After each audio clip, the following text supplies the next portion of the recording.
নমস্কাৰ বন্ধু বান্ধৱীসকল। আজিৰ প্ৰসংগ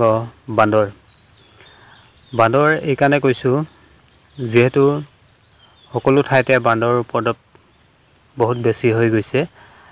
যিহেতু খেতি বাতি কৰিব পৰা নাই খেতিয়কসকলে, খেতিয়ক বন্ধুসকলৰ বহুত অসুবিধাৰ সন্মুখীন হৈছে। গতিকে যিহেতু বিধানসভাতো কথাটো উত্থাপন হৈছে যে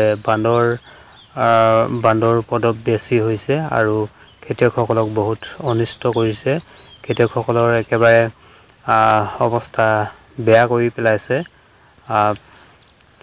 এনেদৰে হ'লে খেতিয়কসকলে খেতি কৰিবলৈ বাদ দিব লাগিব, যিহেতু বান্দৰৰ উপদ্ৰৱ বেছি।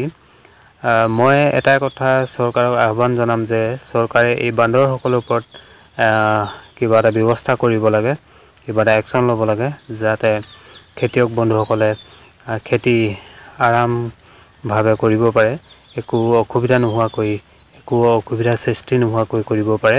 সেই গতিকে মই চৰকাৰক আহ্বান জনাম, অনুৰোধ জনাম যে বান্দৰসকলৰ ওপৰত কিবা এটা ব্যৱস্থা কৰিব লাগে।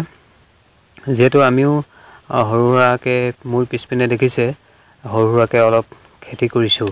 এই খেতিবিলাক যিহেতু বান্দৰে যোৱাকালি বহুতখিনি অনিষ্ট কৰি থৈ গৈছে, বিলাহীবিলাক ছিঙি পেলাই দিছে আৰু জাতিলাও পিছপিনে দেখিছে, জাতিলাওবিলাক আগবিলাক ছিঙি খাই পেলাই দিছে।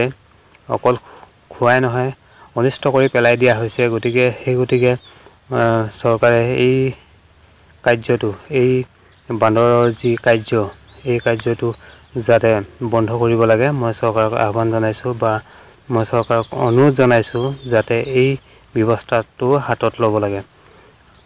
যিহেতু মন্ত্ৰীও খেতিয়কসকলৰ পৰাই ওপৰতে নিৰ্ভৰ, খেতিয়কসকলে খেতি নকৰিলে মন্ত্ৰী, বিধায়ক বা আমি জনসাধাৰণ কোনো মানুহেই খাবলৈ নাপাম। গতিকে খেতিয়কসকলক ভাল চকুৰে চাওক, মাহীয়া দৃষ্টিৰে কেতিয়াও নাচাব। গতিকে খেতিয়কসকলক চৰকাৰে ভাল দৃষ্টিৰে চাই যেন, তাকে মই কামনা কৰিছোঁ।